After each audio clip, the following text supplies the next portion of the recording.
Halleluja. Hou vol sommer 10 kilogram ligter. Amen. Ons God is groot en hy is almagtig. En hy is lief vir elkeen van ons. Vriende, ons is vanoggend by Pinkster, Pentekost. Ons almal weet wat Pentekost beteken. Pentekost beteken 50. Die uitstorting van die Heilige Gees was net eenmaal. Was nie 'n paar keer. Maar Pentekost, 50, het heel wat kere in die Bybel plaasgevind. En groot dinge het plaasgevind in die Bybel. En ek wil dankie sê vir die mense wat die vrymoedigheid neem om vir my inligtingstukke te stuur, navorsingsstukke te stuur, mense wat met ons deel hulle navorsing wat hulle weer doen. Dis great om daai navorsing te kry, want dit help jou, want ek moes ek hoeke gaan fact check het. Net om seker te maak, dit wat ek vir julle sê, is dit wat 100% in lyn met wat die woord sê. Weet julle hoe lank het dit gevat vir die Israeliete om van die Rooi See, daai kry staan baie sleg aan die Almarie. Hy staan tussen ons, maar is okay net. Ja. Kom wil jy mee ons probeer? Weet jy hoe lank het die Israeliete gevat van die Rooi See tot by die berg Sinai? 50 dae. 50 dae. Het hulle gevat om tot daar te gaan, en wat het daar gebeur by die berg Sinai? Hulle het die 10 gebooie gekry. Maar wat het nog gebeur? Die volk Israel het begin. Soos ek en jy Israel vandag ken, daar het hulle begin, by die berg van God. Daar het hulle begin. Waar het ek en jy die uitstorting van die Heilige Gees gekry? Waar het begin? In die bokkamer in Jerusalem. 50 dae. God gee ons 50 dae, sodat hy kan bevestig wie hy is, waarvoor hy daar is, en wat hy kom doen het. Die spreek in tale. Is dit 'n ding vir die Nuwe Testament, of is daar iets in die Ou Testament daaroor gesê? Ou Testament sê vir ons, daar was 'n toring wat gebou is. Onthou julle? Toring van Babel. Maar daar was 'n karaktereienskap aan daai manne wat by die toring van Babel was.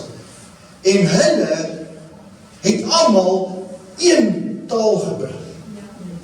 En toe wil hulle 'n toring bou tot in die koninkryk, sodat daar nie weer water hulle sal oorval nie.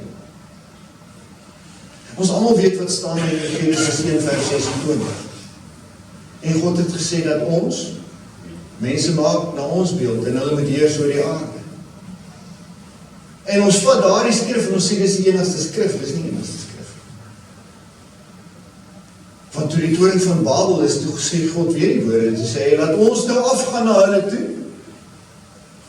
Laat ons afgaan na hulle toe, en laat ons hulle verwar, voordat hulle reg kry wat hulle besig is om te beproef. En as ons nou kyk na die konteks, dan sê die volgende skrif, dan sê hy, en God het hulle taal verwar. Ek en jy het nie 'n taal wat per ongeluk daar is. Ek en jy het 'n taal, het God se plan. Dis hoekom 'n taal gekry. En die spreek van tale is nie 'n toevallige ding, of het hoort nie by die Pinksterkerke nie, dit hoort by al die kerke. Ons moet in die tale praat wat God ons gee. Want wat is die verskil tussen die taal wat God jou gee, en my en jou Afrikaans, of Engels, of Zulu, of Xhosa, of wat ook al? Wat is 'n kenmerk van God se taal? In God se taal bestaan daar nie vloekwoorde nie. Maar in al die ander tale is daar vloekwoorde.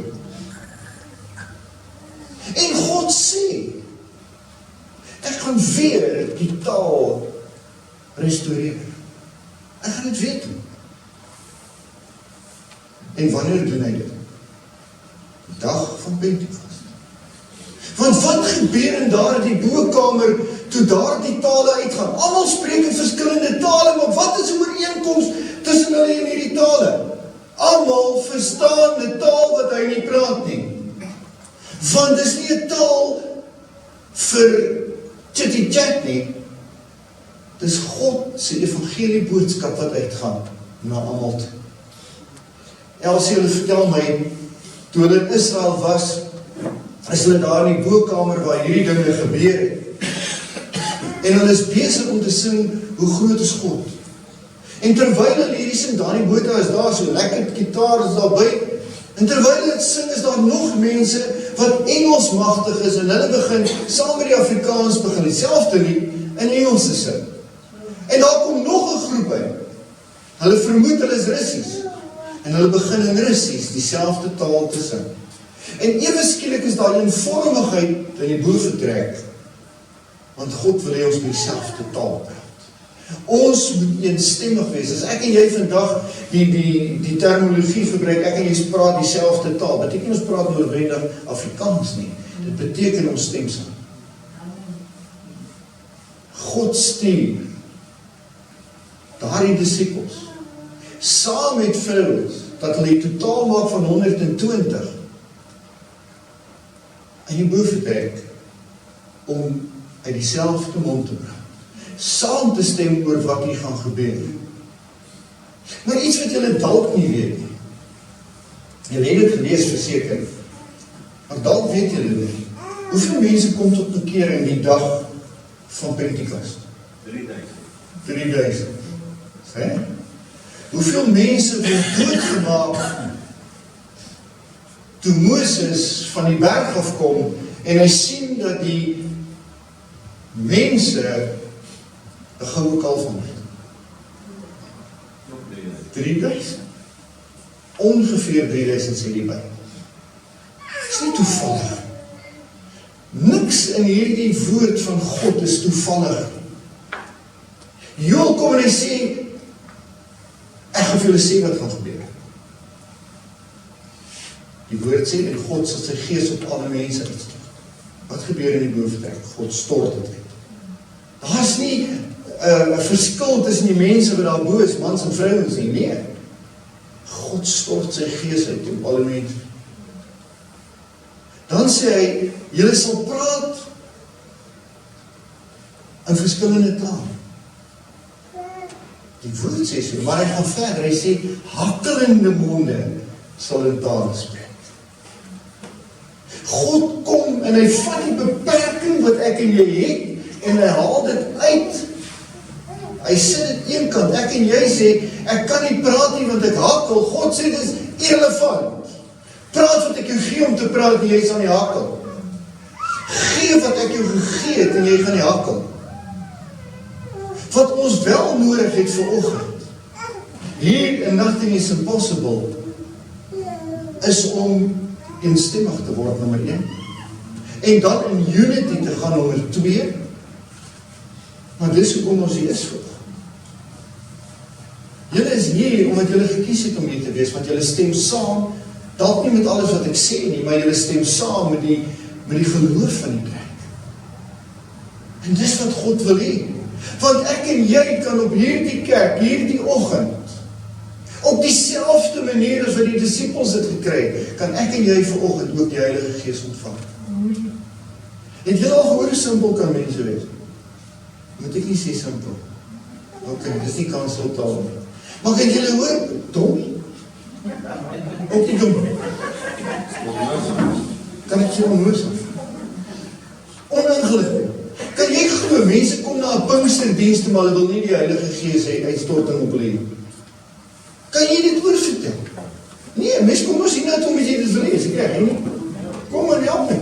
Jy wil dit mos hê. Ons kom hier na toe, want dis wat ons wil hê, want die is van ons wat nog nie spreek in tale nie. Maar dis wat ons wil hê. As ons eenstemmig is, en ons praat met God oor een ding, met ander woorde, Here, red die siele van die mense in ons land, dan stem ek en jy saam. Wat verhoed God? Sê my vanoggend, wat verhoed God om dan sy gees op hierdie kerk uit te stort? Op dieselfde manier as in die boekkamp. Niks nie. Wat gebeur dit presies nie dit by 'n Italianer of 'n Italiaanse soldaat in sy huis nie? Petrus gaan en hy bedien en hy vertel hulle die evangelie van Christus. En toe hulle dit hoor, sê die woord van God, het hulle die Gees ontvang op dieselfde manier as wat die disippels het ontvang het in die bokant. Hoekom gebeur dit nie in ons kerk? Want ons is nie eenstemmig. Of ons praat nie nou. Het God verander? Nee, hy verander nie. Hy het ook nie vanoggend verander nie. En hy wil dit vir julle gee, sonder om jou te embarrass, wil hy dit vir jou gee.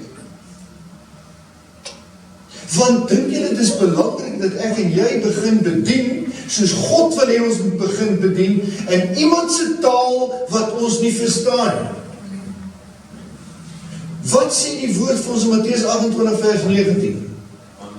Gaan dan heen, maak disippels van al die nasies en doop hulle, in die naam van die Vader, die Seun en die Heilige Gees.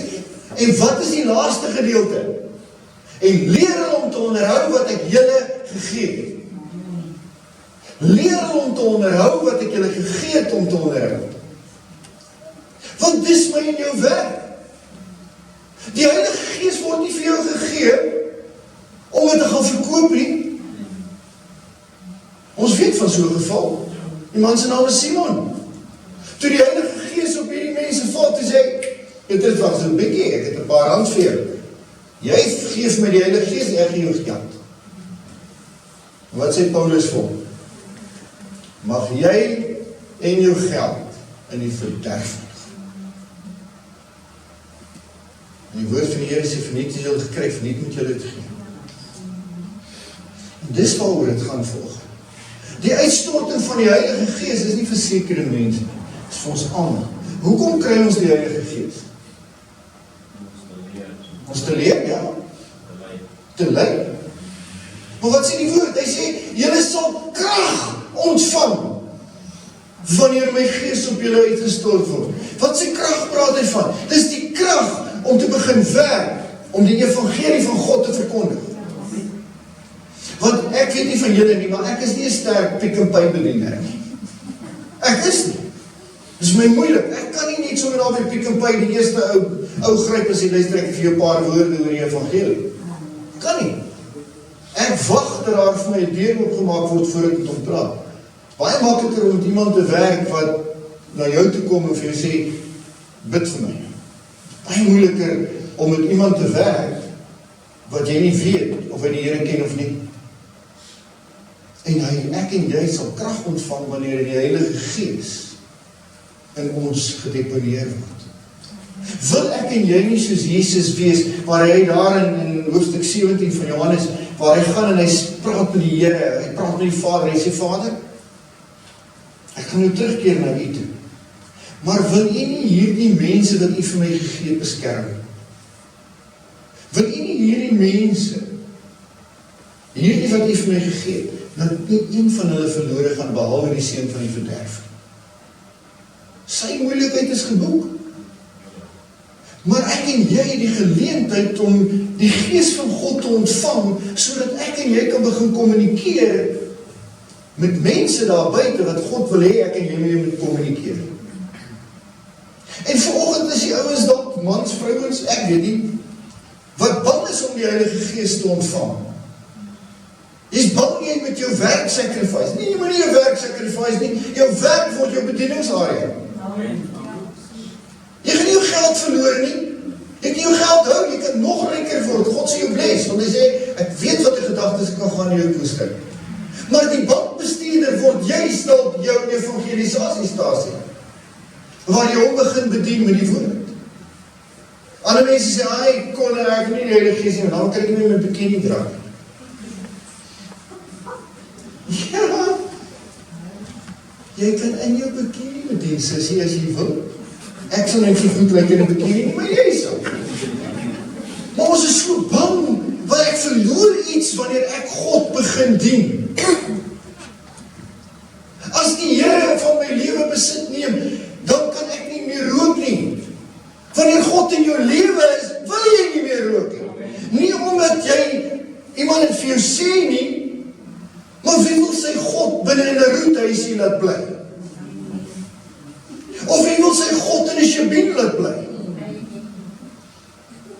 God wil jou hê, want hy is lief vir jou. Gaan vir julle vanoggend iets lees, en Tonja, as ek nie reg kom nie, moet jy kom lees. Kyk, want ek chunk. So kom ek wil hê, jy moet vir my kom lees. En jy kan nou goed Engels lees.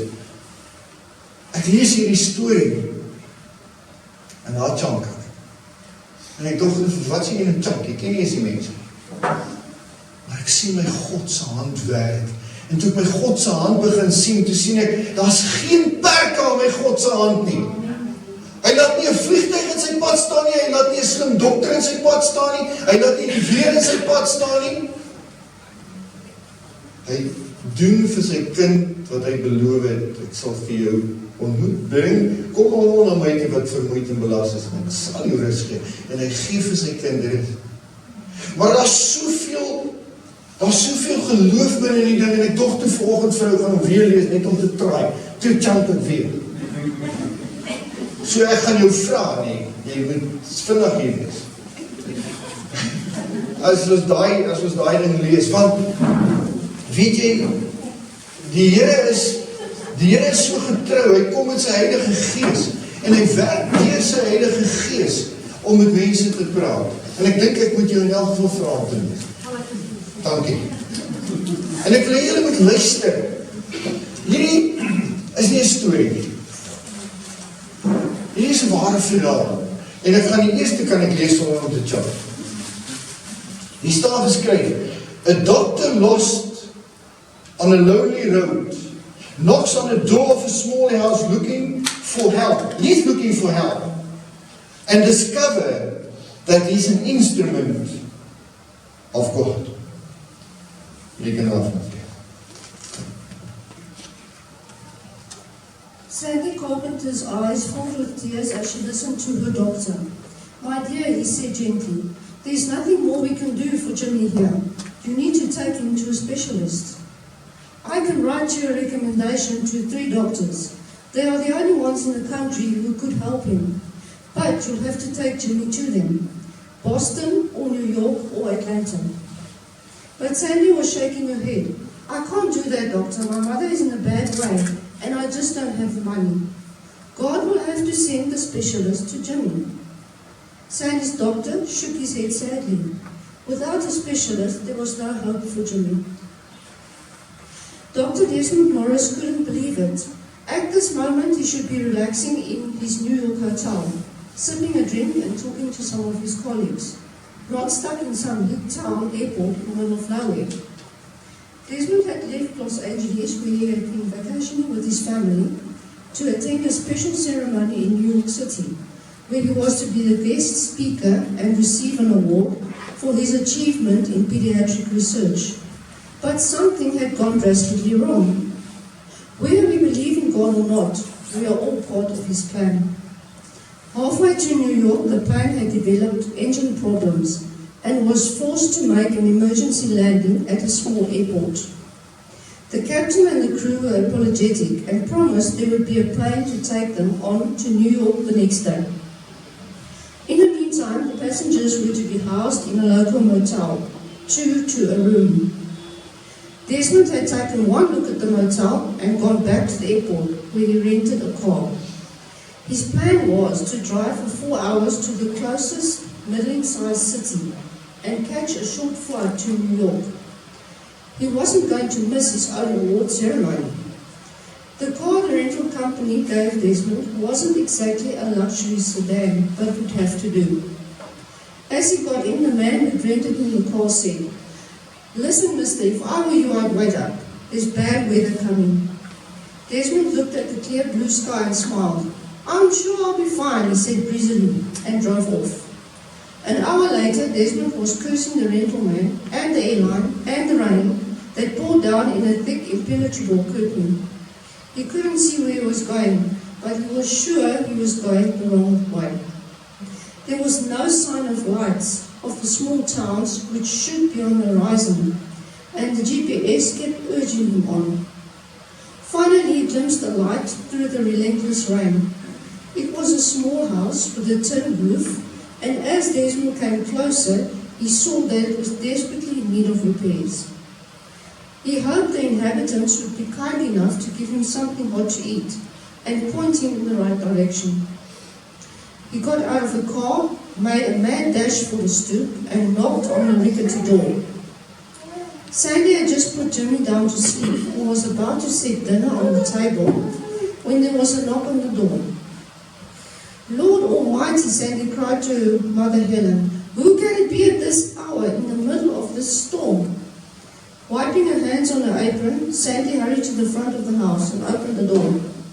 There in the doorway stood a small round man in his early 40s, looking very wet and bedraggled. Please, he gasped, I've been driving around in the rain all afternoon. I'm lost and I'm freezing. Well, come on in, Sandy said immediately. I'll get you a towel and a blanket and some hot stew, and you'll be as right as rain in no time. Sandy ushered Desmond into a small cozy kitchen and introduced him to her mother Helen, who had suffered a stroke a few years before and was unfortunately confined to a wheelchair. Good evening, Desmond said as he dried his hair in the towel Sandy had given him. I'm sorry to impose on you all like this. But Helen just smiled and nodded. Sandy explained, Mama hasn't talked since her stroke, but she understands everything. Even as she spoke, Sandy was busy stirring the stew and ladling generous portions into big bowls. Sit, Sandy said, and we'll all say grace. We have something special to pray for tonight. Desmond shook his head. I'm afraid I don't pray, ma'am. No disrespect intended, he said. I believe in science, not in God. Helen gabbled softly and nodded, and Sandy said, It doesn't matter if you believe in God. God believes in you, Mama says. Desmond found himself flushing with embarrassment. He felt he was being ungracious to these simple people who had taken him in. I'll be happy to join you in saying grace, he said. But what exactly are you praying for? Sandy said quietly, My baby Jimmy is very sick. The doctors here and in the state capital can't help him. They said I have to take him to Boston or Atlanta or New York, but I just can't go. I can't leave Mama on her own and I don't have insurance. I can't afford the trip, or the hotels, or any of that. So I've been praying to God to send me the specialist my Jimmy needs. Desmond hid a smile. Right here to the house, he asked. Well, the Lord knows where the doctor is, and he knows where Jimmy is. So I guess that would be fine, Sandy said. Desmond was about to laugh when a strange thought occurred to him.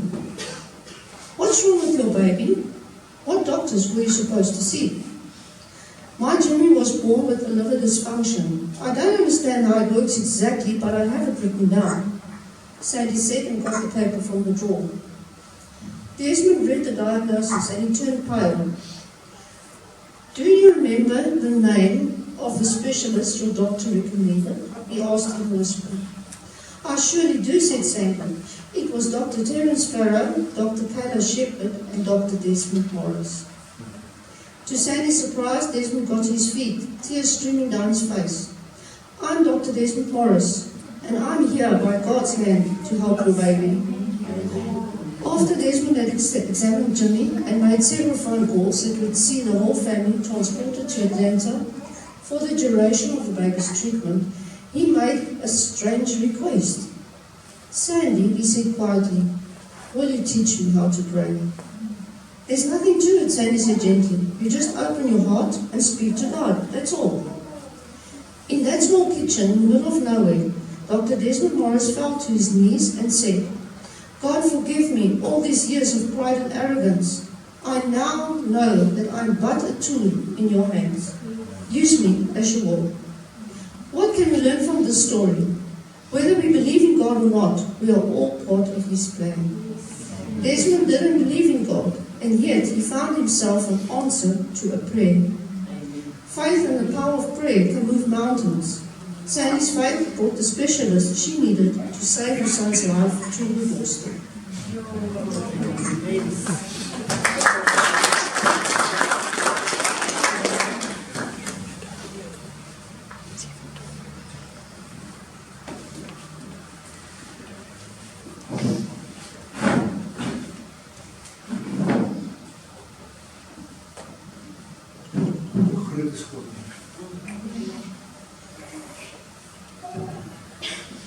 Hoe groot en almagtig is hy nie? Hy laat 'n vliegtuig ten spyte van al die passasiers engine probleme kry. Nou laat hy land op 'n ander plek waar hy nie moet land. Dan gee hy vir 'n shot die hotel. Hy werk in hierdie arrogante dokter se hart om te ry, want hy is beter gewoond. Dan gee hy sy reën, ondeurdringbare reën. Hierdie ou verdwaal, presies wat God beplan het, tot by die voordeur van 'n kindjie wat hom hoor.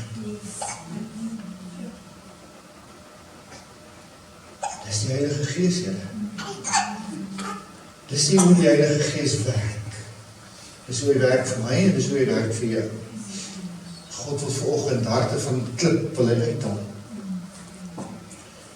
En hy wil vir jou sê wat sê, ek glo nie in aanbid nie, ek glo nie aan God nie, ek glo aan die wetenskap.